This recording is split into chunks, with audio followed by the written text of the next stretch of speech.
Ya. No sé si se está viendo la pantalla. ¿Se ve la clase? Sí, Sí, sí profesor. se ve. Perfecto. ¿Se ve que estoy pasando las diapos? Sí, Sí, doctor. profesor. Sí se ve, doctor.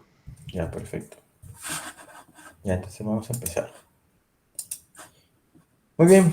Hoy día toca glomerulonefritis, toca sobre todo glomerulonefritis membranosa y membrana proliferativa.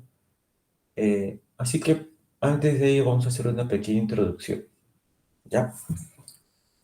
¿Qué cosa es glomerulonefritis? Bueno, dentro de las causas de enfermedad renal crónica, eh, la primera y la segunda causa pues es diabetes e hipertensión, pero la tercera causa y sobre todo en países latinoamericanos es glomerulonefritis. Así que este es un tema importante debido a ello, ¿no? Y no solamente es importante porque causa enfermedad renal crónica terminal que seguramente va a llevar a diálisis, sino que también genera otras complicaciones, sobre todo disfunción del sistema inmune, puede causar desnutrición, riesgo de infecciones, de trombosis, etcétera. Entonces, tiene también otros componentes que lo hacen una enfermedad bastante importante y bastante complicada de manejar en realidad. Pero bueno, como hablábamos hoy en la mañana, ¿qué cosa es glomerulonefritis en palabras simples? Pues es una injuria glomerular, ¿ok? Es un daño en el glomérulo. Principalmente en el glomérulo, vamos a ver más adelante que no solamente se daña el glomérulo, sino también pudiera haber una lesión de los vasos, ¿no? Tubulares o también del mismo túbulo y el intersticio, ¿ok? Entonces, las glomerulonefritis pueden ser primarias o secundarias. ¿Qué quiere decir primaria? Primaria siempre en medicina quiere decir que es un órgano el comprometido. En este caso, el riñón. Secundaria quiere decir que hay una enfermedad sistémica, ¿no? Que puede ser una enfermedad autoinmune como lupus, algún cáncer, alguna infección, etcétera, alguna enfermedad sistémica y que está generando un daño en el riñón, así como en otros órganos. El riñón es uno de los que está siendo alterado y en este caso el daño renal es tipo glomerulonefritis. Y como les mencionaba, pues el daño renal no solamente va a ser del glomérulo. Es cierto que le han puesto ese nombre de glomerulonefritis, pero en realidad es todo, toda la nefrona. Puede generar daño glomerular, túbulo intersticial y daño vascular. Pero claro que el daño más importante y el daño clínicamente más significativo va a ser glomerular, ¿ya? Y bueno, para esto tenemos que conocer pues el glomérulo, ¿no? Eh, Acá está la parte importante del glomérulo. Miren que acá está un vaso aferente donde llega la sangre, ¿no? El glomérulo, y acá está un vaso eferente donde sale la sangre. Y aquí donde entra el glomérulo, pues ahí está todo el penacho vascular, ¿ya? Y este penacho está rodeado de epitelio mesangial, que es el mesangio, ¿ya? Y también hay dos epitelios muy importantes. Está el podocito, también llamado epitelio visceral, ¿no? El podocito, también llamado visceral o epitelial visceral. Y por otro lado, aquí que recubre la cápsula de Bowman, hay otro epitelio, el epitelio parietal, ¿ok? Epitelio parietal, que está por encima de la cápsula de Bowman, ¿ok? Este epitelio usualmente es así, este, no es cuboidal, es más bien medio aplanado, mientras que el podocito más o menos tiene esta forma, ¿no? Y tiene unas proyecciones que le llaman los procesos podocitarios o los pies, ¿no? Del podocito, ¿ya? Y bueno, esto está más o menos en esta distribución. Hay una especie de diafragma o espacio, por así decirlo, entre cada uno de los procesos podocitarios. Y esto está justamente por debajo de qué? De la membrana basal glomerular. Miren esta línea azul, es la membrana basal glomerular. Hacia adentro de la membrana basal glomerular, ¿quién está? El endotelio, ¿ok? Esta es el endotelial fenestrada, ahí está el endotelio glomerular. Entonces, ¿quiénes forman la membrana basal glomerular en palabras simples? Pues lo va a formar el endotelio, la membrana basal glomerular y el podocito con sus procesos podocitarios, ¿ya? Resaltar que la membrana basal glomerular además tiene varios componentes, ¿no? Está la membrana interna, que está de glicoproteína, la membrana densa de colágeno y la membrana externa de glicoproteína. ¿Ok? Entonces esos son los tres componentes de la membrana basal glomerular. Bueno, si bien es cierto, son tres los principales componentes de la membrana basal glomerular, lo cierto es que no son tres, son cuatro. Es más, la cuarta capa no está en la gráfica. ¿Alguien que me diga cuál es la cuarta capa para ponerle 20? ¿Alguien, algún voluntario?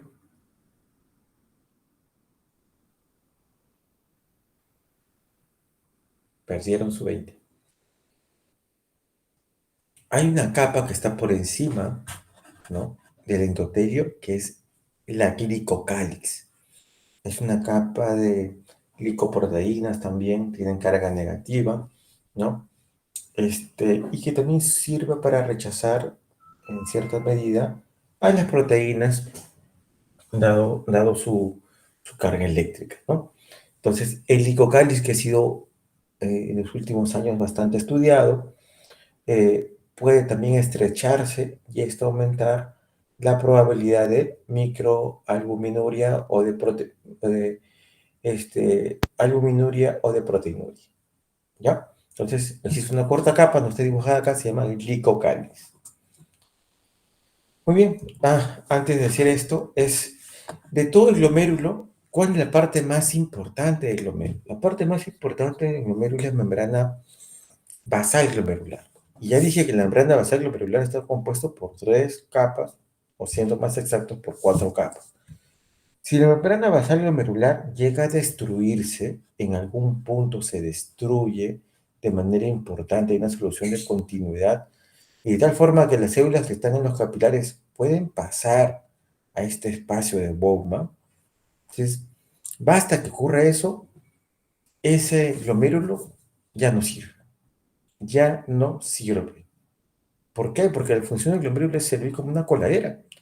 Pero imagínate que a tu coladera le hagas un hueco. Por ahí todo se va a filtrar.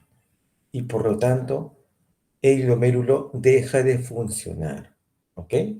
Miren lo que estoy diciendo. Esto es un concepto muy, muy, muy, muy importante, ¿ah? Si se destruye la membrana basal glomerular, el glomérulo pierde completamente su función. ¿Ok? Para que nunca se olviden, es como si fuera una coladera. De pronto le haces un hueco a la coladera, pues ya la coladera ya no sirve. Algo parecido ocurre acá, ¿ya? Y esto tiene su correlato anatomopatológico, por si acaso.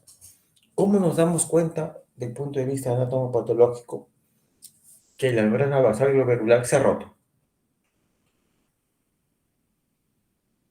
¿Qué tendríamos que ver en la histopatología de una biopsia renal? A ver, otro 20. ¿Qué tipo de lesión? ¿Nadie? Están perdiendo 20.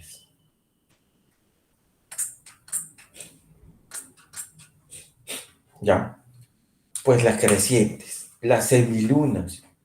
Ver semilunas o ver creciente es sinónimo a ruptura de la membrana basal glomerular. ¿Ok? Muy bien, sigamos.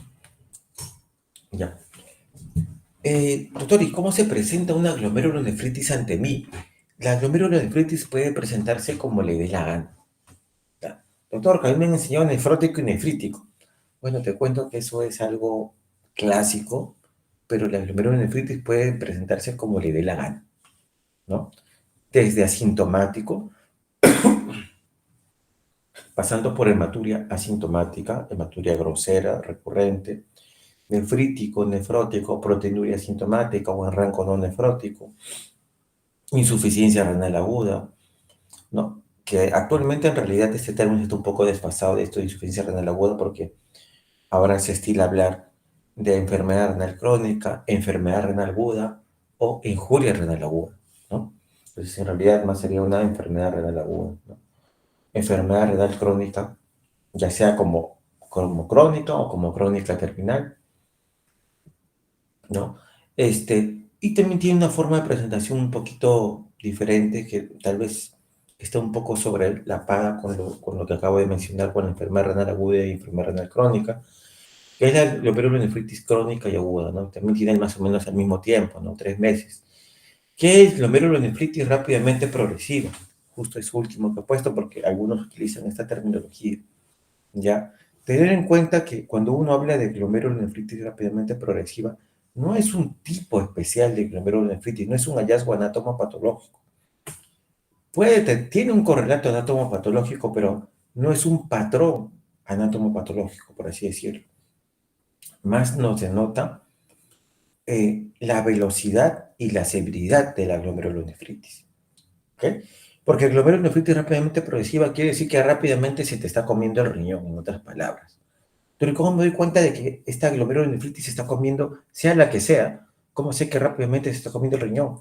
Porque la tasa de filtración va a caer más del 50% en poco tiempo. Usualmente, en menos de 3 meses, la tasa de filtración cae más del 50%, el basal. O en la anatopatología, en la histopatología veo más del 50% de glomérulos con crecientes, ¿no? Eso es igual a glomerulonefritis rápidamente progresiva, ¿no?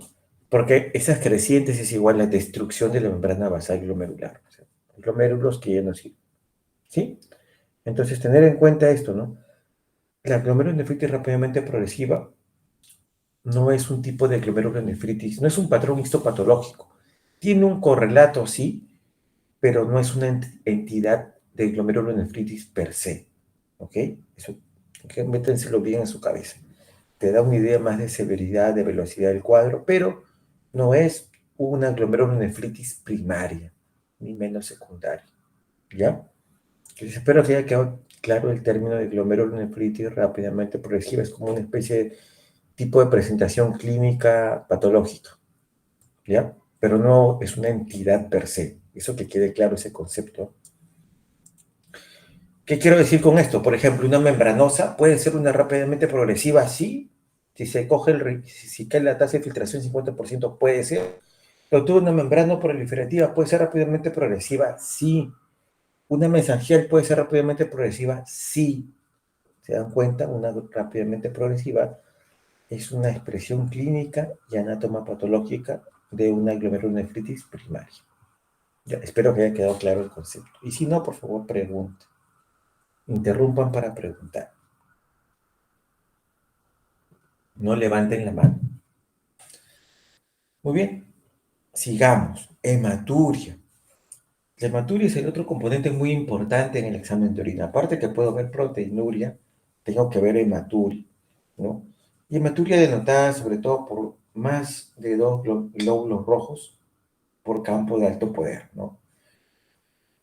La hematuria puede ser microscópica o macroscópica. Macroscópica quiere decir que la estás viendo y micro que no la ves, ¿verdad? Pero se está dando. La hematuria también pudiera ser asintomática o sintomática, dependiendo si el paciente tiene síntomas. Otros síntomas, obviamente, aparte de la hematuria. Y tal vez lo más importante cuando uno ve una hematuria es definir si esta hematuria es glomerular o no glomerular. Obviamente que si es glomerular, esto es sinónimo de decir, oye, encontré una glomerulonefritis. Y si es no glomerular, pues puede ser cualquier otra cosa. Puede ser una necrosis tubular aguda, puede ser una piedra, puede ser un cáncer, puede ser miles de otras cosas más, pero no glomerulonefritis, ¿ya? Lo normal es que excretemos más o menos 100.000 glóbulos rojos en 12 horas. Eso tenerlo en cuenta. La hematuria es una cosa rara, no es común, ¿ok? El 5% de la población general en algún momento habrá tenido hematuria, ¿ya? Y la hematuria además también puede ser pues transitoria, episódica, persistente o aislada. Miren varias formas de presentación de la misma hematuria. Pero como dije hace un rato, lo más importante es saber si esto es glomerular o no glomerular. Y para eso tengo que hacer un análisis de los glóbulos rojos en orina. ¿No? Estos glóbulos rojos que estoy perdiendo, tengo que analizarlos. Y existe un término que se llama glóbulo rojo dismórfico, ¿ya? Dismórfico. Entonces, estos glóbulos rojos dismórficos, hay que cuantificar el porcentaje. Es decir, por ejemplo, doctor, tengo 50 hematíes en orina. Perfecto. ¿Qué porcentaje de estos son dismórficos? ¿No? Y se vuelven dismórficos porque uno asume que esto viene de arriba, no del riñón. Pierden su forma, ¿no? Al pasar por los tulis, por todo eso, pierden la forma. Entonces, la literatura dice, los estudios dicen que si los dismórficos son menos del 40%, la probabilidad de que la hematuria sea de origen glomerular es baja. Si los dismórficos están entre el 40 y 70%, la probabilidad, digamos que es intermedia. Pero si existe más del 70% de dismórficos en el examen de orina, ¿no? En estos hematíes que tengo, pues la probabilidad de que esta hematuria sea de origen glomerular es bastante alta. Sin embargo, existen otros glóbulos rojos que son mucho más específicos de que la hematuria venga de origen glomerular. Y estos son los acantocitos. Los acantocitos, que son glóbulos rojos que tienen unas proyecciones, se consideran mucho más específicos que los dismórficos. Y solo necesito encontrar más del 5% para decir que es de origen glomerular. ¿Ok?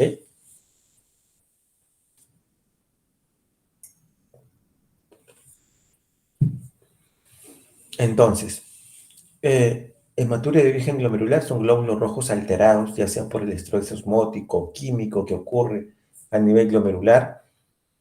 Los hematíes más poderosos, más específicos para esto son los acantocitos, que deben ser más del 5%. Otro rasgo importante es dismórficos, más del 70%. Otra cosa que te hace pensar que es glomerular es que no hay coágulos. Es una hematuria sin coágulos. Solamente se coagula lo que es no glomerular. Si el paciente dice, doctor, es una hematuria y ve unos coágulos, pues firma que es no glomerular. Ya eso es un dato contundente. Los coágulos, no se forman coágulos si vienen de glomérulo, por favor. Eso es muy importante tenerlo claro. Y por otro lado, los cilindros hemáticos. Si hay cilindros hemáticos, definitivamente tiene un origen tubular, tiene un origen alto. Lo más probable es que sea glomerular. La proteinuria, el otro amigo de la glomerulonefritis. ¿Cuánto vamos a llamar proteinuria? Cuando existe más de 200 miligramos de proteínas en 24 horas. Lo cierto es que nosotros la gran mayoría de adultos secreta menos de 100 miligramos en 24 horas. Solamente un porcentaje menor en realidad secreta un poco más. Lo otro que también hay que tener en cuenta es que la proteinuria puede variar en el día y puede variar con lo que tú hagas, ¿no? Y puede variar también con la cantidad de proteínas que tengas en tu sangre, ¿no? Entonces eso hay que tenerlo muy, muy en claro, ¿ok? Bien, sigamos. La proteinuria puede tener, así como la hematuria, puede tener diversos orígenes. Mira que puedes tener una proteinuria de origen glomerular, una de origen tubular, una por sobreproducción sistémica, por ejemplo, tienes una gamapatía monoclonal y tienes un montón de IgG, pues la IgG sí se puede filtrar, ¿no? Pero al tener más IgG, pues vas a filtrar más y vas a tener más proteinuria. Pero también pueden haber proteinuria de origen tisular, por ejemplo, ¿no? Tienes una cistitis intensa, ¿no? De todas maneras se va a producir una especie de moco, una especie de exudado a nivel de la orina. Pudiera aumentar esto el nivel de proteínas. Entonces, si te haces un examen de orina, pudiera salir una o dos cruces de proteinuria. Sin embargo, pues no es cierto, ¿no? No, esta proteinuria vendría a ser principalmente de origen tisular y no de origen glomerular, ¿sí? Hasta aquí algunas dudas, preguntas, por favor.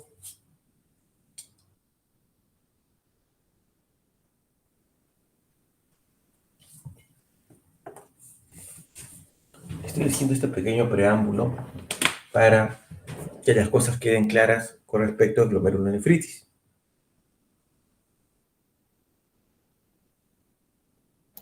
Doctor, buenas noches. Disculpe, usted mencionó la formación de coágulos. Mencionó que si, o sea, quiero que me corrija. Cuando hay formación de coágulos es porque es una glomerulonefritis, ¿verdad? No, no. O era al contrario. Como el hematíe viene de arriba del glomérulo, ¿no? Y pasa por todos los túbulos, ¿no? Este, es una filtración de hematíes porque hay una alteración en la membrana basal glomerular. El hematíe es el que se filtra. No se filtran todos los productos de la coagulación, ¿no? De tal forma que esto no permite que se formen coágulos. En cambio, cuando es una hematuria no glomerular, por ejemplo, una piedra que rasgó un uréter, ¿no? Pues sí, va a salir sangre por ahí y, y van a estar todos los factores de coagulación y se van a poder formar coágulos. Entonces, cuando es glomerular, no coágulos. Cuando es no glomerular de otra parte que no es el glomérulo, sí pueden haber coágulos. ¿Sí? ¿Así se quedó claro? Sí, doctor, muchas gracias. Perfecto. ¿Alguna otra pregunta?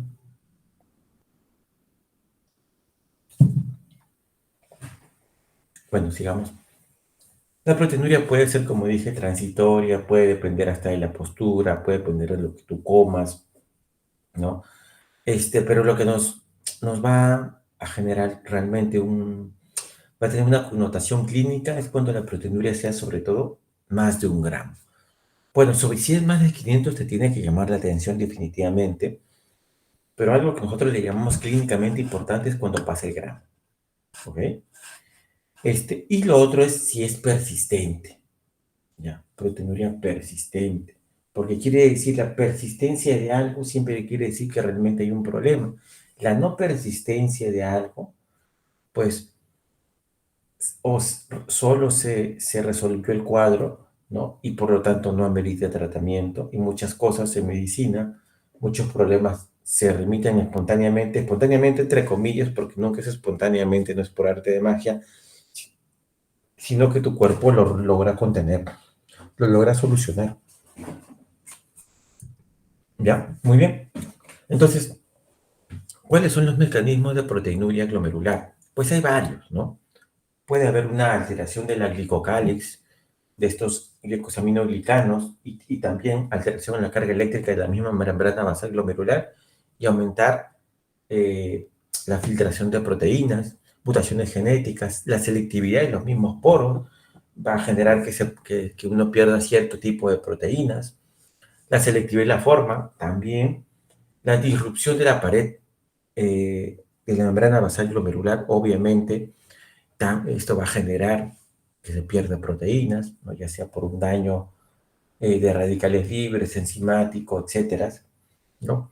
Y también, por si acaso, las proteínas se filtran normalmente, ya hemos dicho que usualmente filtramos menos, eliminamos menos de 100 miligramos de proteína, pero lo cierto es que filtramos una buena cantidad, un poco más de la cantidad que he mencionado, pero de todo esto que se filtra también se va a reabsorber proteína, ¿no? Se reabsorbe la proteína también en los túbulos, así como se reabsorbe sodio, también reabsorbemos proteínas, te cuento, ya es normal. Y también se secretan proteínas dentro de los túbulos, ¿no? Bueno, eso ya lo van a repasar con calma cuando hablemos un poquito más de esto, pero les estoy diciendo que estos podrían ser los mecanismos de proteinuria glomerular. Muy bien, entonces hablemos rápidamente del síndrome nefrótico, ¿no? ¿Qué es síndrome nefrótico? Pues proteinuria masiva, más de 3 gramos en 24 horas por 1,73 metros cuadrados de superficie corporal. ¿A qué se asocia el síndrome nefrótico? Pues a proteínas bajas, sobre todo hipoluminemia, edemas debido a la hipoluminemia, hiperlipidemia severa e importante, los colesteroles más elevados los he visto en síndrome nefrótico, ¿no? Y no solamente esto, sino también triglicéridos, lipiduria, uno empieza a eliminar lípidos en la orina, cuerpos grasos ovales, ¿no? Hay un aumento de riesgo de trombosis porque también se van a filtrar algunas proteínas que son importantes para la formación del coágulo o para evitar la formación del coágulo, ¿no? Riesgo aumentado de infecciones, ¿por qué? Porque voy a perder complemento, voy a filtrar IgG y por lo tanto me aumenta un riesgo, me aumenta más la probabilidad de infecciones. Debido a toda esta disfunción metabólica, hay un aumento de riesgo de aterosclerosis acelerada y debido a que mi riñón va a ser una coladera abierta, pues va a haber riesgo de desnutrición.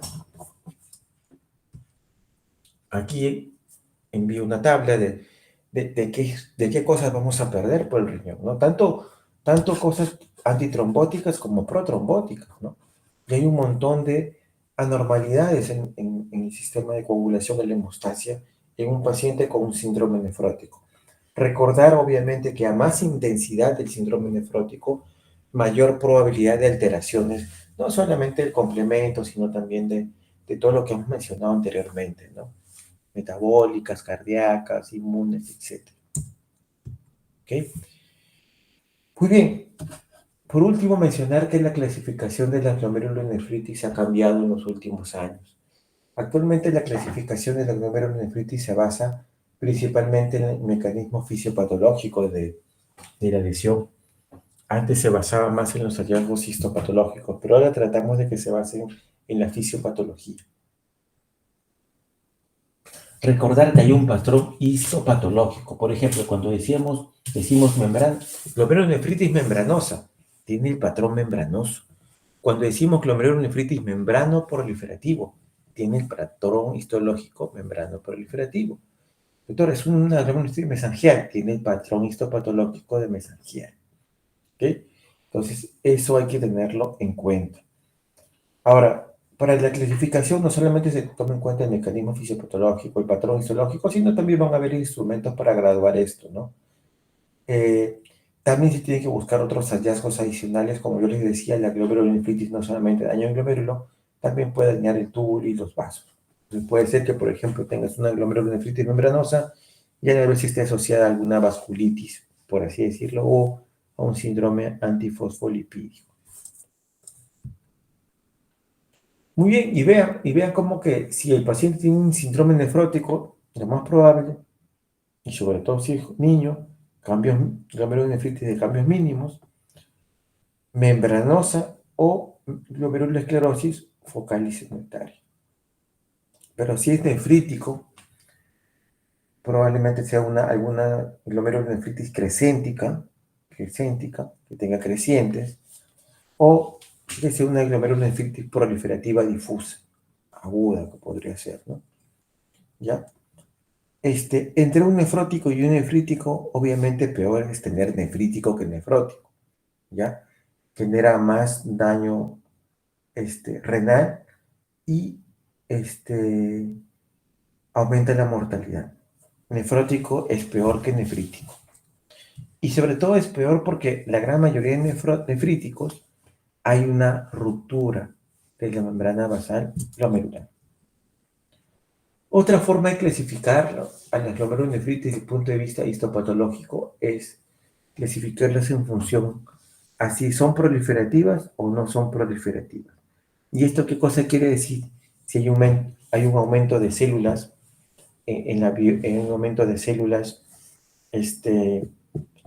en la histopatología o no hayan aumentado las células en una biopsia, ¿no?, renal. Si hay un aumento de células, vamos a decir que esto es proliferativo, está proliferando, entre comillas. La proliferación puede ser mesangial, puede ser células parietales, puede ser de glóbulos rojos, de neutrófilos, etc. ¿No? Proliferativa. Y no proliferativa quiere decir que no se ve esto en la histopatología, sino se ve tal vez la membrana basal engrosada y nada más. Probablemente haya dejado de funcionar, pero ese es el cambio importante. No vamos a ver proliferación, aumento de la celularidad en este tipo de glomerulonefritis. ¿Ya? Y actualmente se conocen principalmente 5 mecanismos fisiopatológicos que generan glomerulonefritis en general. Puede ser por complejos inmunes, puede ser pausinmune, y sobre todo acá está el ELANCA o la glomerulonefritis C3. Perdón, que está acá. El otro mecanismo es anticuerpos antimembrana basal glomerular, ¿ya? Y de todas las enfermedades de glomerulonefritis, la glomerulonefritis contra la membrana basal glomerular es la más agresiva, es la peor de todas.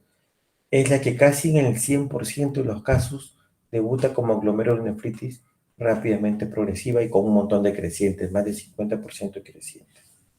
¿Ok? También hay una glomerulonefritis asociada a un pico monoclonal, ¿ya? Glomerulonefritis monoclonal. O también puede ser una glomerulonefritis C3 asociada por una alteración de la vía del complemento, la vía alterna, sobre todo ella, que es la que se suele alterar y la que está constantemente activada. Muy bien, hasta aquí alguna pregunta, duda, por favor.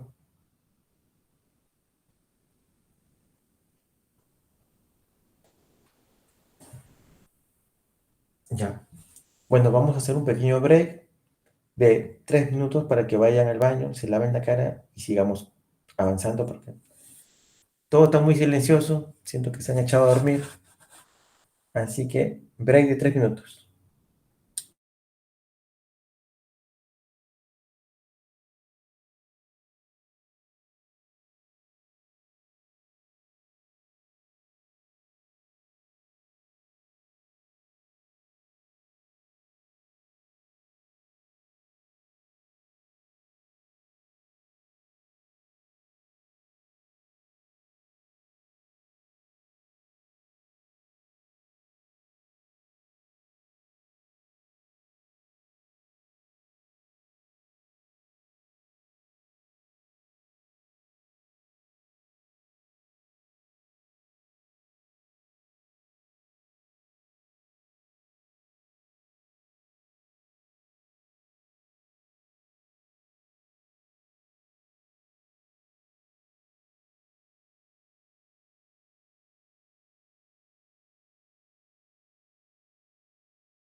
Aló, no sé si me escuchan.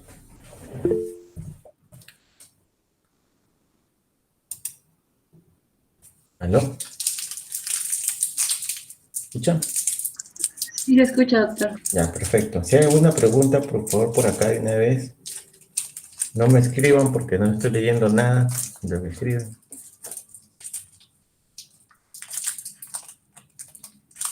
¿Alguna pregunta? Continuamos. Ya. Bueno, a ver. Existen diferentes tipos de clasificaciones. Uno entra a clasificaciones glomerulonefritis y se va a chocar con un montón de cosas.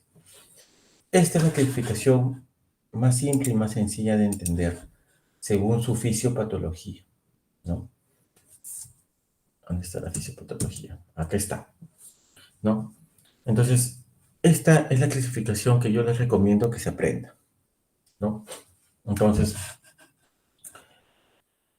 puede ser por complejos inmunes, la glomerulonefritis mediada por complejos inmunes, puede ser asociado a ANCA, anticuerpos antimembrana basal glomerular, monoclonal, una glomerulonefritis monoclonal por una inmunoglobulina monoclonal, o puede ser una glomerulonefritis C3, ¿ya? Esto es lo actual, lo fisiopatológico. Mira, si es complejo inmune, ¿qué puede ser? Bueno, puede ser una nefropatía IgA, ahí está complejos inmunes asociados a inmunoglobulina, nefritis lúpica, complejo inmune, glomerulonefritis relacionadas a infección, y se forma el anticuerpo y se forma el complejo inmune, y así, ANCA también, ¿no? ANCA C, ANCA P, por ejemplo, la monoclonal puede ser una membrana proliferativa, perdón, asociada al mieloma múltiple, ¿no? O una glomerulonefritis C3 que puede ser una glomerulonefritis, por ejemplo, en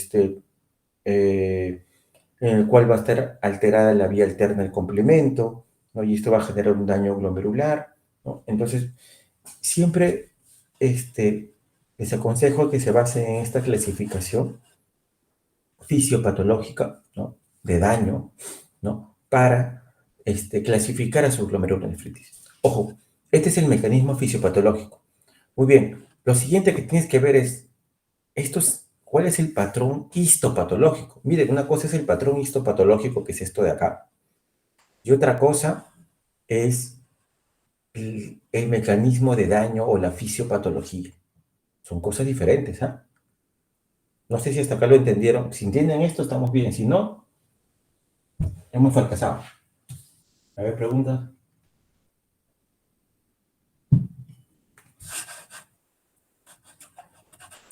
¿Preguntas? ¿Todo claro?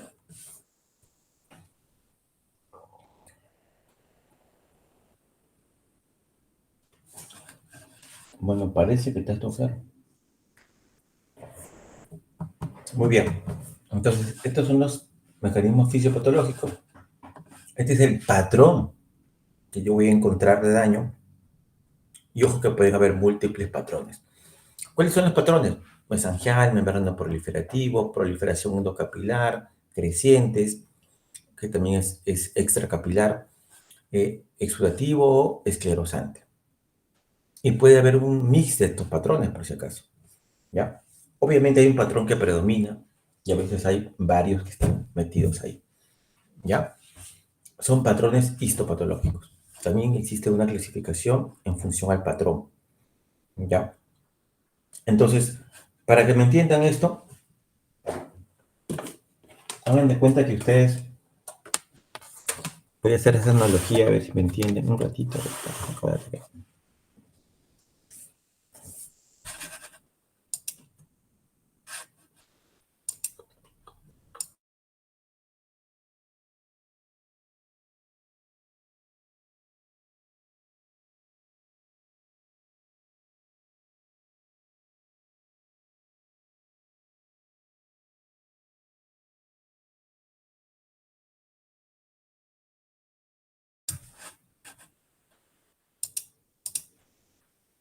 Ya, entonces decimos, esta es la fisiopatología, mecanismo fisiopatológico, está la parte histopatológica, y después lo otro que tú tienes que calcular son otras cosas adicionales, como cuál, por ejemplo, algún score de daño. para saber severidad. Hallazgos adicionales. Hemos dicho que no solamente daño glomerular, sino también puede ser tubular o túbulo intersticial. Bueno, también lo describe. Otro, entender que cuando hay un daño, este daño no solamente va a ser agudo. Puede ser que tú lo estás viendo ahorita, pero ¿qué tal si el problema ya tenía meses? Y ya puede haber un daño crónico. Es más, un daño irreversible crónico.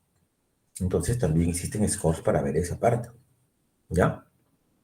Scores de cronicidad. Muy bien. Les decía más o menos para que me entiendan esta pequeña analogía, ¿no? Hagan en cuenta que ustedes acuden a una ciudad y la encuentran completamente destruida, ¿no?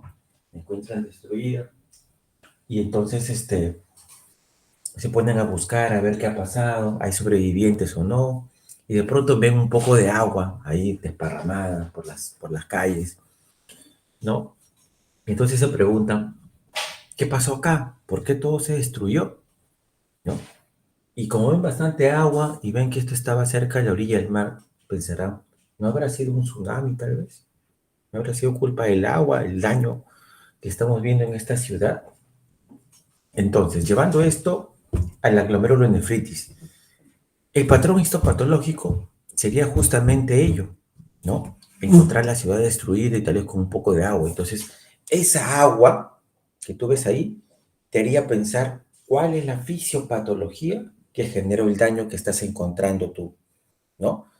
Entonces, dices, esta ciudad está toda destruida de esta forma, las calles, qué sé yo, están con agua inundada, pero el mecanismo fisiopatológico fue un tsunami, ¿no? Entonces, el tsunami sería como la fisiopatología y la ciudad destruida es el patrón, ¿no? El patrón histopatológico, ¿no? La ciudad destruida con un poco de agua por ahí, ¿no? Entonces, eso es más o menos el correlato que les quiero decir, ¿no? Entonces, actualmente, ¿no? La clasificación no se basa en los patrones que tú encuentras, porque las ciudades pudieran estar destruidas de diversas formas y va a ser medio complicado saber exactamente por qué fue, ¿no? O entender la fisiopatología, mejor dicho. Por eso es que la clasificación actualmente se basa más en el problema fisiopatológico, ¿ya? Y entonces el problema fisiopatológico está acá. Apréndase, por favor, esto de acá. ¿Sí? No sé si quedó claro esto. ¿Se entendió o no se entendió? Este es un mensaje muy importante. Si entienden esto, me puedo dar por complacido con esta exposición. ¿Ya? ¿Dudas, preguntas, por favor?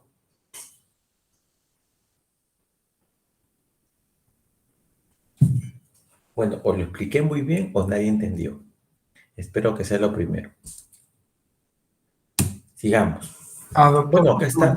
Sí, ¿podría sí, repetir dime. la explicación anterior? No. Perfecto. Mira, acá está otro gráfico, les puse porque ya me lo imaginaba. Entonces, existen, en general, se ha dividido en como que en una especie de 5 mecanismos fisiopatológicos de la glomerulonefritis. Puede ser complejos inmunes, puede ser un daño basal glomerular, anticuerpos antimembrana basal glomerular, ANCA, anticuerpos ANCA, por una disfunción de la vía del complemento, la vía alterna sobre todo, glomerulonefritis C3, ¿no? O glomerulopatía C3, mejor dicho, y asociado a un anticuerpo monoclonal, asociado a un anticuerpo monoclonal. Son las 5 principales mecanismos fisiopatológicos, ¿ok? Entonces, esta es la clasificación actual que se está sugiriendo. Todavía no es que sea consenso mundial, pero es lo que se está sugiriendo actualmente, ¿ya? Entender las glomerulonefritis y clasificarlas por su mecanismo fisiopatológico, ¿ya? Otro tipo es el patrón de daño o el daño en la histopatología, ¿no? Ahí tú puedes encontrar lo que tal vez ustedes encuentran en los libros antiguos. Oye, glomerulonefritis mesangial, oye, membrana proliferativa, oye, membranosa, ¿no? Ya, eso es la clasificación antigua, es la clasificación basada en la histopatología, que no es tan mala, no es que sea una mala clasificación, pero es mejor entenderla así porque esto es lo que realmente está pasando y sobre todo porque esto puede tener un tipo de tratamiento especial, ¿no? En cambio, la histopatología pudiera ser que no, pudiera ser un poco más disperso y más diverso, ¿ya? Entonces, esto es, por ejemplo, un extracto de Lancet, de un review de glomerulonefritis, también lo clasifican, como les estoy mencionando, ¿no?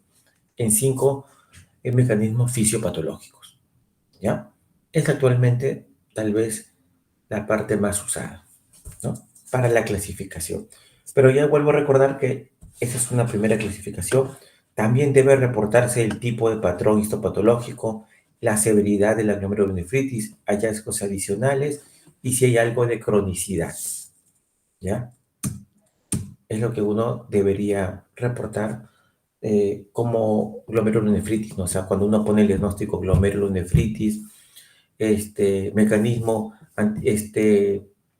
por ANCA, mecanismo por, pausimune por ANCA, eh, patrón histopatológico membrano proliferativo o proliferativo puede ser, severidad, grado severo, cronicidad, tanto por ciento, tal porcentaje o tal puntaje de cronicidad, ¿no?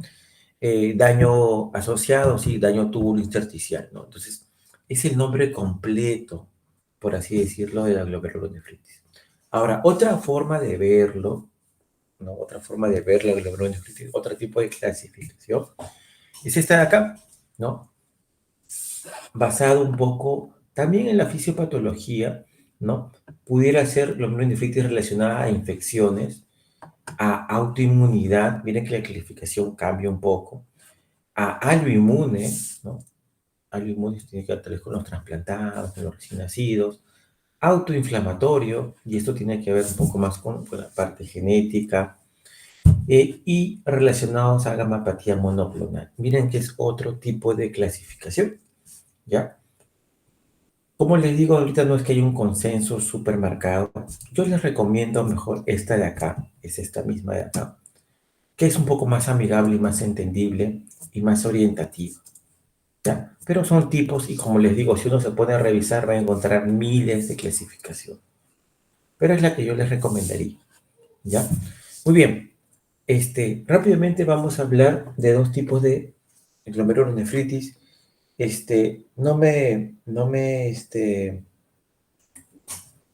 soy muy amigo de estas clasificaciones que les voy a exponer ahorita, porque ya les digo que debería ser esta la clasificación. Y hoy día, por ejemplo, deberíamos estar tocando el tema de glomerulonefritis asociadas a complejos inmunes y probablemente hablaríamos de todas estas de acá. Pero, eh, pues espero que el próximo año cambie un poco esto. Sin embargo, podemos hablar ahorita de glomerulonefritis membranosa y membrano proliferativa y un poco de asociadas a infección. Membranosa, ¿no?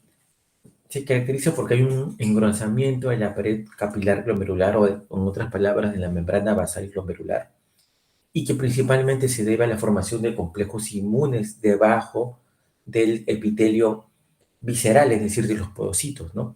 En la cara externa de la membrana basal glomerular. Los complejos inmunes usualmente es de IgG o de IgA también puede ser y complemento, ¿ya? Estos complejos inmunes, esta reacción inflamatoria autoinmune va a generar proteinuria, va a generar una alteración de la membrana basal glomerular y esto conllevará proteinuria. Representa más o menos un tercio de todos los síndromes nefróticos en los adultos y recordar que la membranosa, la gran mayoría de las membranosas son idiopáticas, ¿ya?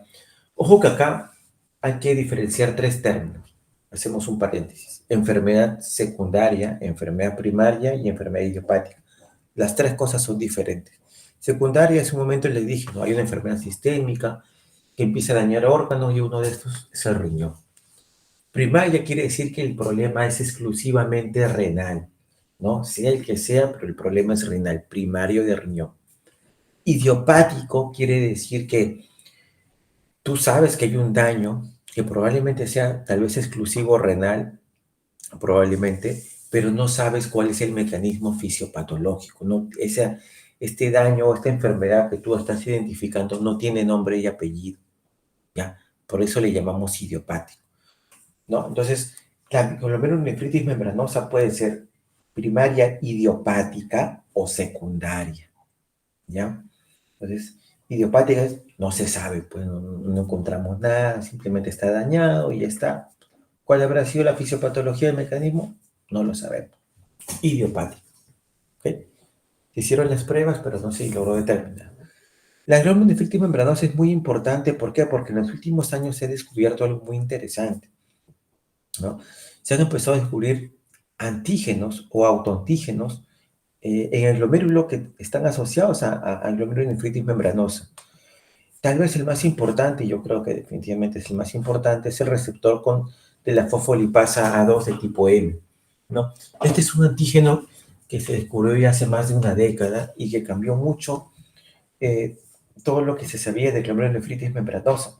Antes se sabía que la gran mayoría eran idiopáticas, pero una vez que se descubrió este anticuerpo, este antígeno, perdón, y al anticuerpo que va contra el antígeno, se entendió que, oye, el mecanismo de estas idiopáticas, entre comillas, no era idiopática, era autoinmune en realidad, era lo que se creía, sí, el mecanismo era autoinmune, ¿no? Pero ya se logró reconocer al antígeno, ¿no?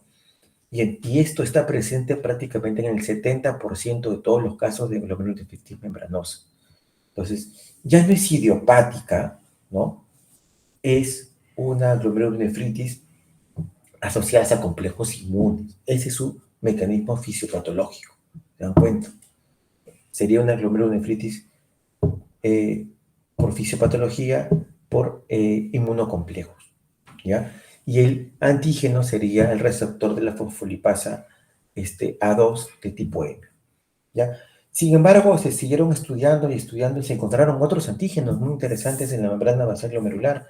Por ejemplo, uno muy específico es el del antígeno contra el dominio de la trombospondina de tipo 1 que contiene 7A. Así ese nombre horrible le han puesto, pero ese es otro antígeno. Existen otros antígenos más, por si acaso, ¿ya?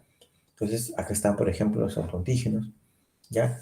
Entonces, ya hemos dicho que es una glomerulonefritis muy frecuente, muy común, predomina más en población masculina, puede darse a cualquier edad, pero usualmente se da entre los 50 y 60 años, ¿ya? Es la causa más frecuente de síndrome nefrótico idiopático, ¿ya? La membranosa no es muy común en niños es más frecuente la glomerulonefritis a cambios mínimos. Y algo muy importante es la membranosa que tiene que ver con y que se asocia mucho, mejor dicho, al tipo de tratamiento que yo voy a elegir para darle a estos pacientes, es su historia natural. Se sabe que más o menos un tercio de los pacientes hay una remisión espontánea. Escúchenlo bien, remisión espontánea, ¿no? Entonces, ¿para qué lo tratas si va a remitir espontáneamente? Usualmente remite espontáneamente en los primeros 6 meses, ¿no? Entonces, en algunos casos, ¿no? Nosotros vamos a observar y no dar inmunosupresores, ¿ya? Así que tenerlo en cuenta. Porque ¿para qué darle inmunosupresores si un buen grupo va a remitir espontáneamente? Mira, mira lo que te estoy diciendo. Hay que tenerlo en cuenta. ¿Okay? Sobrevivir a los 10 años es bastante aceptable en comparación a otras glomerulonefritis, ¿no? Vean, acá está el podocito, acá está la membrana basal glomerular, ¿ya? Este es el endotelio, ¿no? Se supone que acá está el vaso, ¿no? Células sanguíneas, el vaso, el lado capilar de los vasos glomerulares, ¿no? Acá está el epitelio, esta es la membrana basal glomerular y acá está el podocito. Y acá tienen sus proteínas, ¿no? El podocito, ¿no? Y aquí justamente está el receptor, el antígeno, que es el receptor contra la fosfolipasa A2 de tipo M, ¿no? El famoso PLA2R, ¿no? El receptor de la fosfolipasa A2.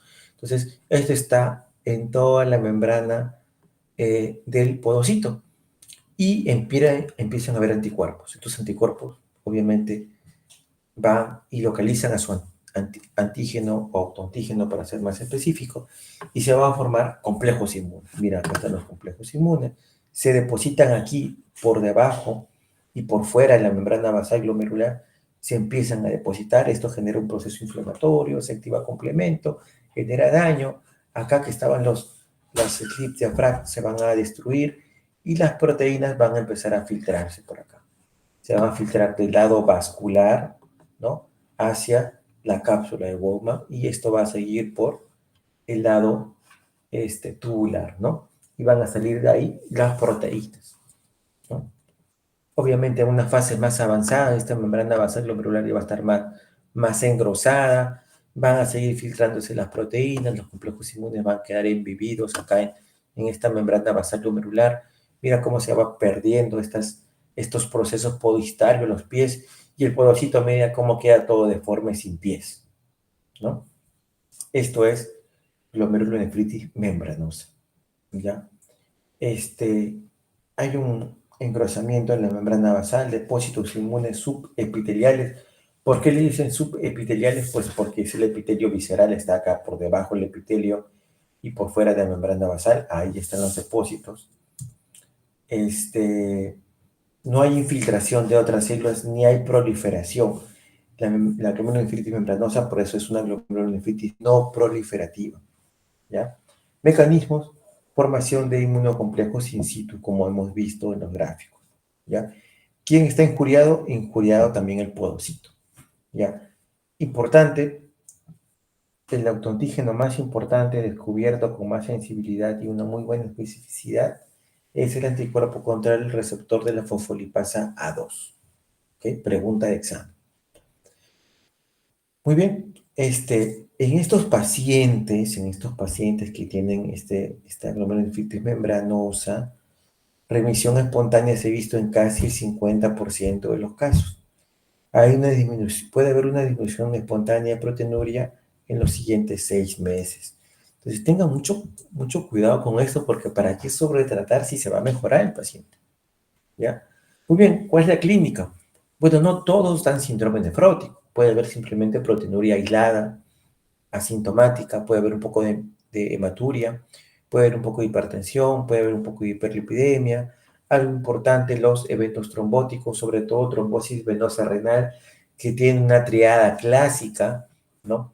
No tan sensible, pero es una triada bastante específica, que suele ser hematuria, dolor y azoemia. Y tal vez lo más importante cuando hay una trombosis venosa renal va a ser la azoemia antes que las otras dos cosas, ¿no? ¿Y por qué se forman los trombos? Porque hay una hipercoagulabilidad, ¿no? Hay una pérdida de factores de la coagulación, sobre todo antitrombina 3, que va a aumentar tremendamente el riesgo de trombosis. Así que nunca se olviden de eso. Siempre digo cuando paso visita, glomerulonefritis membranosa, que debuta como síndrome nefrótico y que pierde grandes cantidades de proteína, tiene alto riesgo de trombosis, ¿no? Entonces, muchas veces tenemos que dar anticoagulación profiláctica, ¿ya? Profiláctica. Y lo otro es que es raro que una membranosa progrese rápidamente, o que mejor dicho, que rápidamente baje la tasa de filtración en una membranosa. No es lo común, es raro. Y si ocurre eso, porque a veces he visto que ocurre en algunos pacientes que he tenido, busca por favor un evento trombótico, sobre todo trombosis venosa renal, ¿ya? Que se suele asociar a síndrome nefrótico. Miren, acá hay una diferencia entre la nefropatía membranosa primaria y la secundaria. Por ejemplo, la secundaria puede ser secundaria de lupus, y la membranosa primaria, por ejemplo, pues es la que hemos dicho que forma anticuerpos contra el receptor de la fosfolipasa A2. ¿Ok? Aquí está. Muy bien, pero de las causas secundarias hay miles, ¿no? Miles de causas secundarias de glomerulonefritis membranosa, ¿no? Están enfermedades autoinmunes como lupus, ANCA, artritis reumatoidea, Sjögren, IgG4. Pueden haber otras enfermedades renales coexistentes autoinmunes, enfermedades autoinmunes, infecciosas, sobre todo hepatitis B y hepatitis C y VIH son las más importantes. Neoplasias, sobre todo las hematológicas, aunque también pueden ser en tumores sólidos, fármacos, AINES sobre todo, antibióticos, ¿no? El otro punto importante, sales de oro, etcétera, ¿ya? Y después ya vienen enfermedades mucho más raras, ¿ya? La membranosa tiene toda una especie de historia natural de daño histopatológico, ¿no? Primero puede haber un depósito, ¿no? En el estadio 1 va a haber un depósito denso subepitelial, que es lo que estamos viendo ahí con la flechita. Ya cuando estamos en la fase 2 o en el estadio 2, van a ver los famosos spikes, ¿no? O las proyecciones que se van a ver, que son estas cosas de acá. Estos son los spikes, ¿no? se van a ver en la histopatología. En la 3 ya hay un engrosamiento, empieza a haber un engrosamiento de la membrana basal glomerular. Vamos a ver los depósitos inmunes rodeados, ¿no?, de un depósito. Y en el estadio 4 ya la membrana basal está sumamente engrosada, y además van a haber zonas lucientes irregulares, ¿ya? Son los estadios clásicos de la historia natural de una glomerulonefritis membranosa. Anticuerpos, pues acá lo que caracteriza, y una vez quise pedir un paciente, pero está muy caro, casi 2.000 soles, anticuerpo contra el receptor de la fosfolipasa A2, pero sería espectacular que siempre lo intentemos usar, sobre todo porque se está viendo que tiene un correlato con la historia natural de la enfermedad y con el tratamiento también. Entonces, no está descabellado hacer un dosaje de anticuerpos antifosfolipasa A2, ¿no? Porque puede servir para monitoreo y también para pronóstico, ¿ya? Y pregunta de examen, sobre todo asociado a inmunoglobulina G de tipo 4, IgG4, ¿ya? Tenemos que hacer una evaluación general a nuestro paciente con glomerulonefritis, buscar otras enfermedades, buscar asociación con fármacos, es todo un estudio, ¿no? Y después de esto se va a ver una estratificación del riesgo y va a basarse principalmente en la tasa de filtración glomerular, en la proteinuria y en la albúmina sérica, ¿no? Son los 3 marcadores que vamos a evaluar casi siempre para ver si un paciente es de bajo riesgo o de alto riesgo. Mira cómo acá en el paciente de alto riesgo estamos metiendo, ¿qué cosa? El anticuerpo contra el receptor de la fosfolipasa 2, porque también es de pronóstico, ¿no? Es de pronóstico. Muy bien. Y según este riesgo, tú puedes determinar qué es lo que vas a hacer con tu paciente, ¿no? Si es de bajo riesgo, probablemente observes. Probablemente solamente sea una observación de tu paciente. Si es riesgo moderado, bueno, puedes optar por un tratamiento no tan intenso, ¿no? Puedes darle rituximab, puedes también observar, no está mal, puedes dar inhibidores de la calcineurina y tal vez por ahí un poco de corticoides. Pero cuando el paciente ya es de alto riesgo o de muy alto riesgo, ya acá tienes que actuar de todas formas. O usas rituximab, o también puedes utilizar ciclofosfamida más corticoides, o un inhibidor de la calcineurina más rituximab. Y si es de muy alto riesgo, ya aquí no lo piensa, dice, ¿sabes qué? Corticoides más ciclofosfamida, ¿no? Usualmente los hospitales llegan los pacientes de alto riesgo o de muy alto riesgo, ¿ya? Porque usualmente tienen la tasa de filtración un poco alterada, tienen grandes cantidades de proteinuria, se pierde por vía renal y la albúmina suele estar en el suelo, ¿no? Entonces, usualmente damos, pues, en hospitalización corticoides con ciclofosfamida, o si no, lo otro que usamos bastante es inhibidores de la calcineurina con rituximab, ¿ya? Recordar que la ciclofosfamida, si bien es cierto, es muy bueno en membranosa, hay una buena respuesta con glomerulonefritis membranosa, el problema es que es bastante tóxico, ¿no? Es por esto que no solamente está reservado para pacientes que tienen alto riesgo o muy alto riesgo. Muy bien, antes que se me duerma, vamos a pasar rápidamente a glomerulonefritis membrana proliferativa e infecciosa ya para terminar. ¿Qué tengo que esperar de la membrana proliferativa? Primero que cuando hablemos así de membranosa y membrana proliferativa, estamos hablando de un patógeno histopatológico, es decir, que puede ser primario o secundario, ¿no? Y esta glomerulonefritis sí es proliferativa, ¿ok? Por algo le han puesto el nombre de membrana proliferativa. ¿Por qué es proliferativa? Porque hay una hipercelularidad. ¿De qué cosa, doctor? De cualquier cosa, de cualquier tipo de célula. Puede ser proliferación mesangial, endocapilar, extracapilar, pueden haber ahí neutrófilos, linfocitos, puede haber de todo. Entonces hay que tener cuidado, proliferativa, hipercelularidad. No es tan común, representa 7-10% de todas las glomerulonefritis, más frecuente en niños, sobre todo las severas. Y ahí, pues, clásicamente ha sido dividido en 3 tipos, ¿no? Según su patrón histopatológico, ¿no? Membrana proliferativa de tipo 1, de tipo 2 o de tipo 3. Pero a medida que fueron pasando los años, pues se dieron cuenta que la tipo 1 se asociaba mucho a cierto tipo de patologías, la tipo 2 a otra y el tipo 3 a otra patología, ¿no?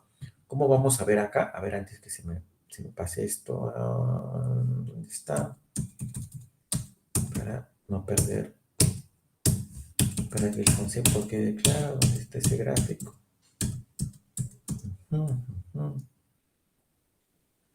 Ajá, no, ¿dónde está? ¿Dónde está? ¿Dónde está?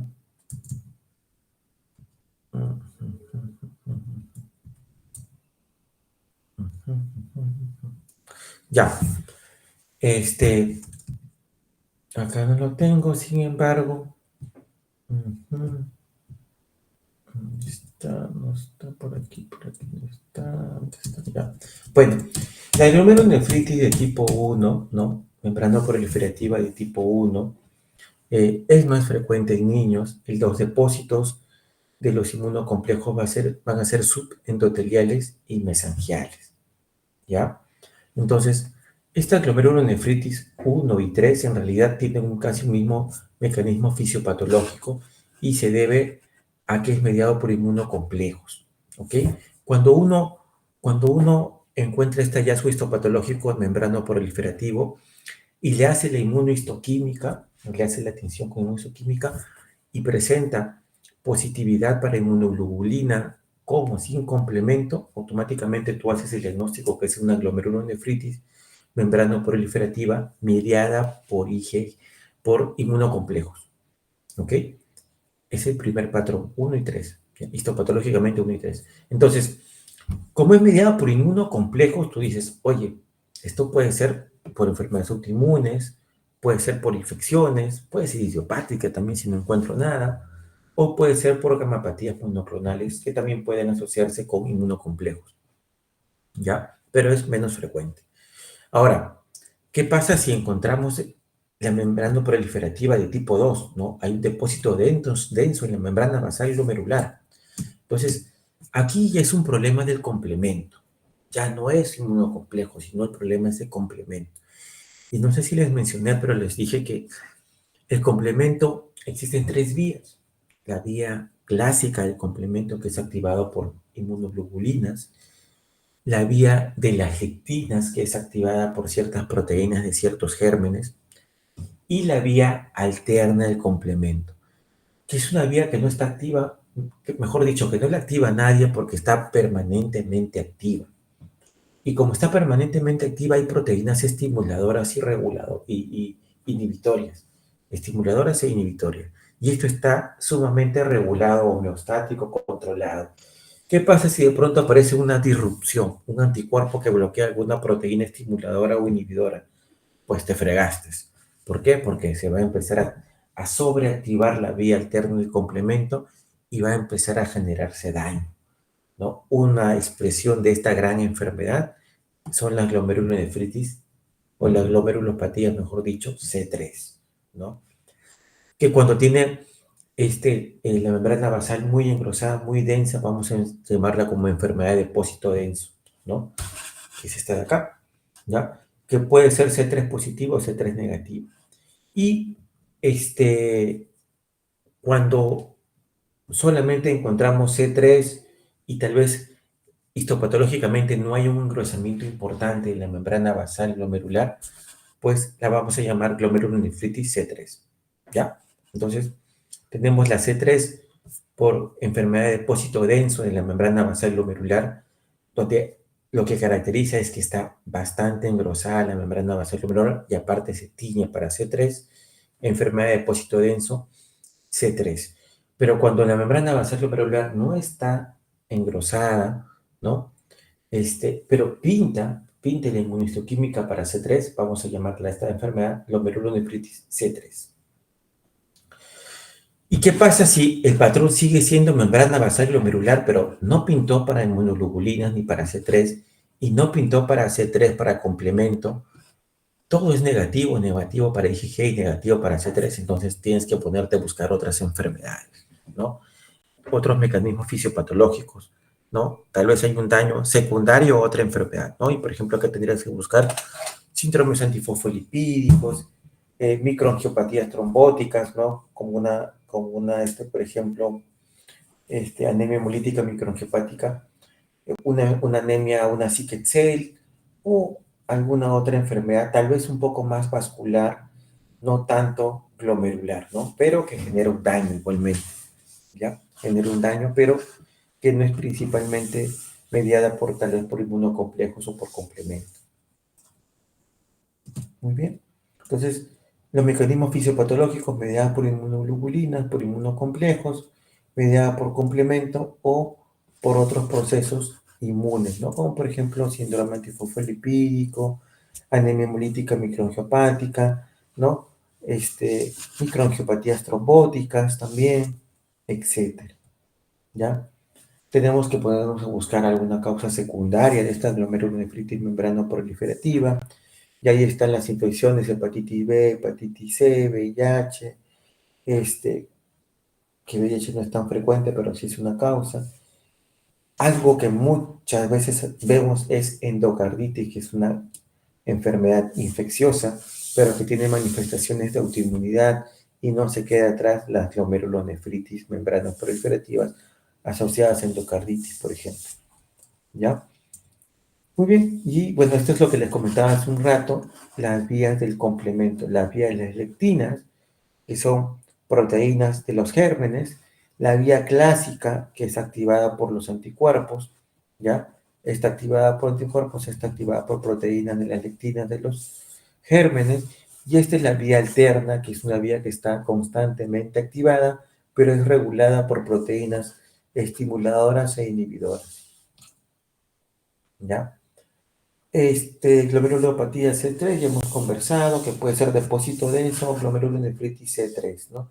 Dependiendo si está bastante engrosada la membrana basal glomerular, ¿ya? Por depósito denso o glomerulonefritis C3. Y para terminar, vamos a mencionar un par de diapos de glomerulonefritis asociadas a infecciones. La glomerulonefritis asociada a infección puede darse en dos contextos, que la infección está aguda en ese momento, está ocurriendo en ese momento el proceso infeccioso, o que el proceso infeccioso pues ya pasó, ya tiene su tiempo. Usualmente, cuando el proceso infeccioso ya pasó, se le llama glomerulonefritis postinfecciosa, ya pasó la infección, ya desapareció el proceso infeccioso, pero aparece la glomerulonefritis, ¿ok? Es como que tuviste una infección hace unas semanas atrás o hace unas semanas atrás y de pronto empieza el daño glomerular, ¿ok? Por eso le llaman glomerulonefritis postinfecciosa, ¿ya? Usualmente se presenta en 1 a 6 semanas luego de que ya pasó la infección, se resolvió la infección, empieza esta glomerulonefritis. Usualmente el germen más asociado a esto es el estreptococo beta hemolítico del grupo A, ¿no? Ya sea en una infección faríngea o una infección de herpes. Bastante frecuente en niños y en adultos, sobre todo después de los 60 años, ¿ya? La mayoría suelen ser subclínicos, ¿ah? El patrón es un patrón proliferativo, sobre todo endocapilar. Y la inmunohistoquímica va a pintar para IgG y C3. Muy bien, esta es asociada a estreptococo beta hemolítico del grupo A postinfecciosa. Doctor, ¿y existe alguna infecciosa activa? Sí, sobre todo se asocia a Staphylococcus aureus y sobre todo, algo muy claro, endocarditis infecciosa. Pero cuando esta infección es activa no suele ser una infección aguda, es decir, no vas a ver una glomerulonefritis en una infección que tiene 2 o 3 días de infección, no. Al menos debería pasar una semanita. ¿Por qué una semanita, doctor? Porque tienes que darle tiempo que se formen los anticuerpos. Los anticuerpos no se van a formar de manera considerable los primeros días. Desde el primer día se forman anticuerpos, ¿ah? Pero pues es poca cantidad. Cuando llegan a un número importante de anticuerpos, sobre todo es a partir del 5.º o 7.º día. Entonces, por eso la infección que se asocia a estos problemas glomerulares suelen ser infecciones subagudas o crónicas. Una subaguda o crónica clásica, la endocarditis, ¿no? Y sobre todo asociado a Staph aureus, ¿no? También puede ser Streptococcus viridis, mutans, etcétera, o bacterias del grupo Hassel, ¿no? Otras infecciones subagudas, no solamente endocarditis, pueden ser abscesos, ¿no? Abscesos pulmonares, infecciones de catéter. Yo, por ejemplo, he visto muchos pacientes con flebitis, tienen su CBC, se están dializando y tienen semejante trombo infectado y están haciendo bacteremias y hacen sus problemas glomerulares, ¿no? A veces, por otras, bueno, en pacientes, por ejemplo, que tenemos con NPT, ¿no? Que es nutrición parenteral total, o tienen el catéter, por ejemplo, por otras razones, por ejemplo, una plasmaféresis, etcétera, ¿no? Ahí podemos ver esto. Lo otro que también se puede ver es bueno, lo otro importante es que es muy frecuente verlos en pacientes con diabetes mellitus o usuarios de drogas parenterales. Tal vez en nuestras latitudes no es muy común, pero sí es más frecuente, por ejemplo, en el extranjero, donde usualmente utilizan otro tipo de droga parenteral, tipo, por ejemplo, no sé, heroína u otras drogas parenterales, ¿no? Entonces ahí podemos ver también glomerulonefritis asociadas a infecciones, sobre todo Staph aureus, ¿no? ¿Ya? El espectro clínico va desde síndrome nefrítico hasta glomerulonefritis rápidamente progresiva y el C3 suele estar bajo, ¿no? Hay depósitos de inmunocomplejos en la pared capilar. Nuevamente se activa el complemento. ¿Por qué? Porque los anticuerpos activan complemento, como ya les mencioné. El patrón es proliferativo completamente. Muy bien, pero acá les pongo un ejemplo de todas las infecciones que pudieran asociarse a glomerulonefritis infecciosas, ¿no? Usualmente, ya les digo, puede ser esto o posinfeccioso o con una infección activa, pero subaguda o crónica, ¿ya? Muy bien, yo creo que acá hemos terminado, espero que les pueda haber ayudado en algo. No sé si por ahí tienen alguna duda o pregunta final, por favor.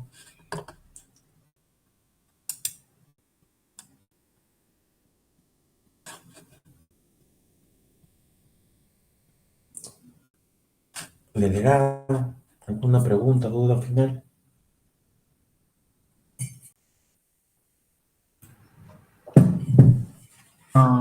Bueno, Doc, con respecto a la clasificación que había mencionado, que usted dijo que, bueno, que se tenía que estudiar, ¿por qué cree que es necesario, o sea, al menos cambiar la malla en ese aspecto o cambiar ese tema?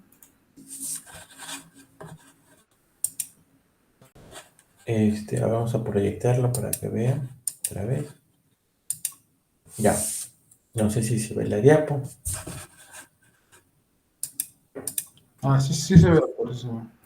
Ya, bueno, lo más importante cuando tú te enfrentas a algún problema de salud es saber por qué se produce, saber el mecanismo fisiopatológico del problema.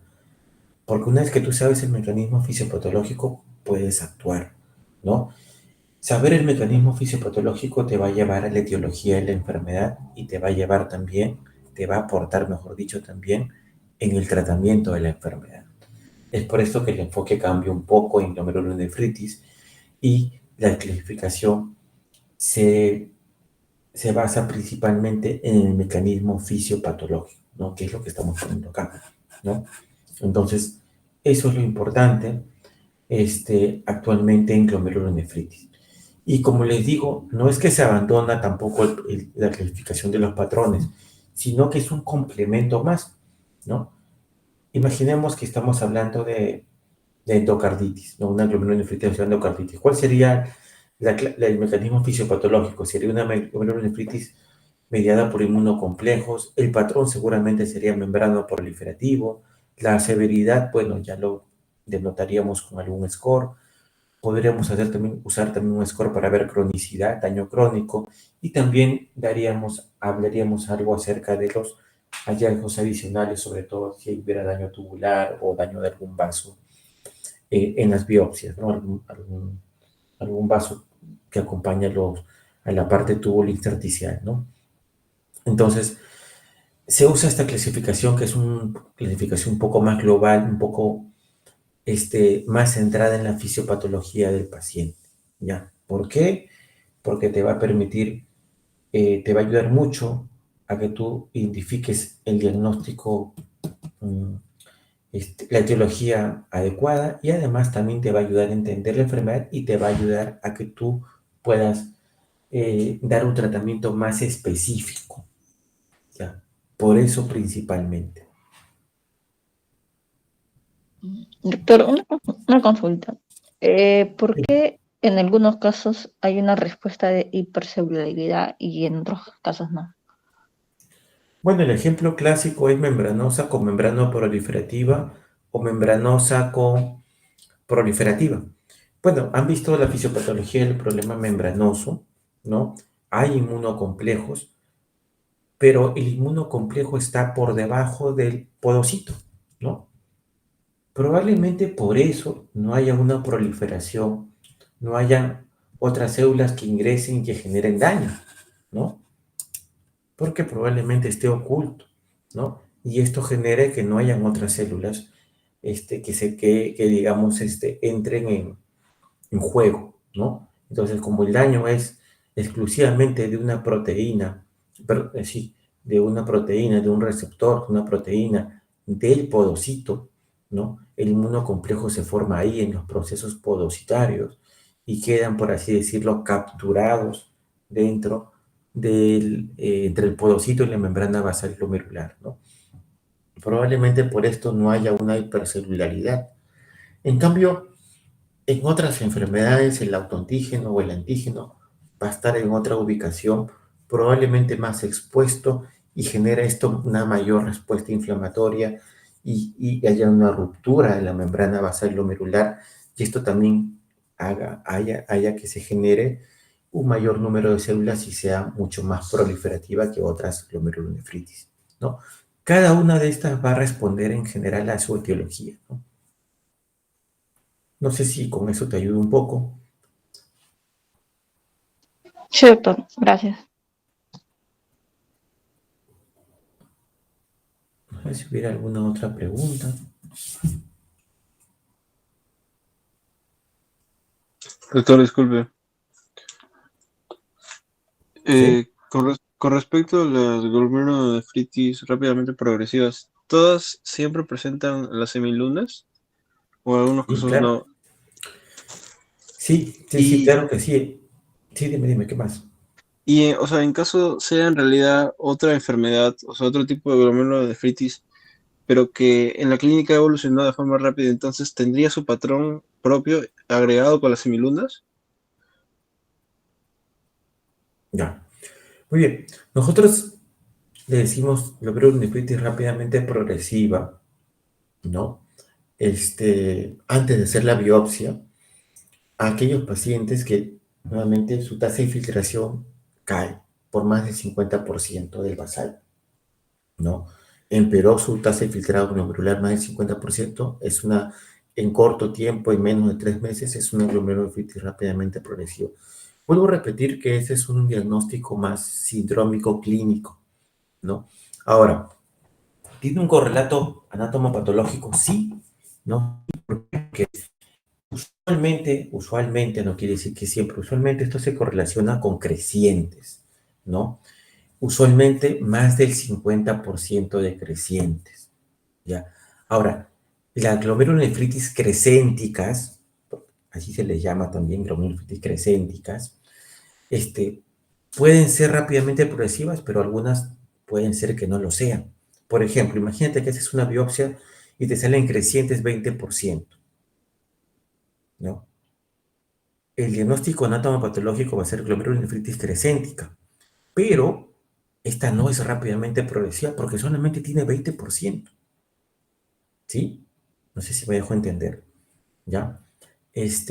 Pero al encontrar tu 20% de crecientes, está diciendo que más o menos el 20% de los riñones tiene daño en la membrana basal glomerular. Obviamente esto es muy importante y severo porque prácticamente has perdido el 20% de tus glomérulos, ¿ya? Sin embargo, no llega a ser eh, tan amplio, por así decirlo, que no llegas a conseguir más del 50%.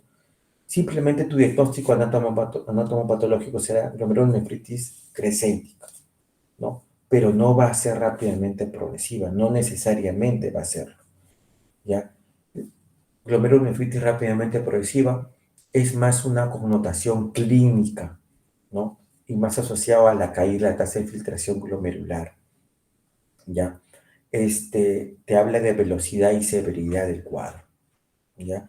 Pero no es un diagnóstico anatomopatológico, eso es lo que quiero que quede bien claro. Glomerulonefritis rápidamente progresiva no es un patrón histopatológico, eso que quede bien claro. El que es el patrón histopatológico es la glomerulonefritis crescéntica, esa sí es anatomopatológica, sí es un patrón anatomopatológico, ¿ya? No sé si tal vez quedó más claro con esta explicación. Sí, doctor. Gracias.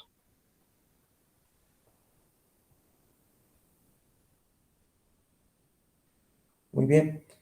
¿Alguna otra duda o pregunta, por favor?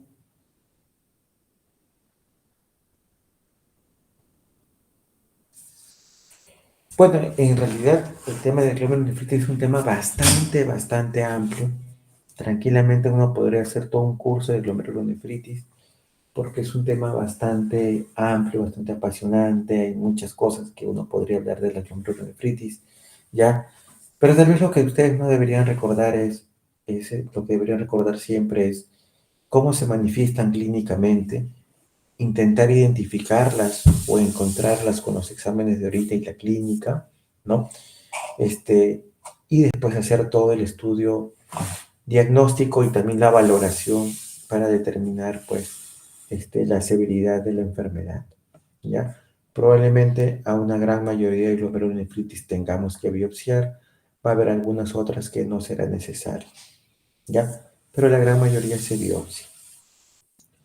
Muy bien, si no hay más preguntas, pues nos quedamos acá. El día de mañana voy a coordinar con el grupo a ver cuándo desarrollamos el casito clínico que ha quedado pendiente, ¿ya? Muy bien, buenas noches, que descansen, hasta luego. Hasta luego, doctor. Muchas gracias. Hasta luego, doctor. Buenas noches. Buenas Buenas noches. noches con todos, hasta luego. Buenas noches, doctor. Gracias, doctor.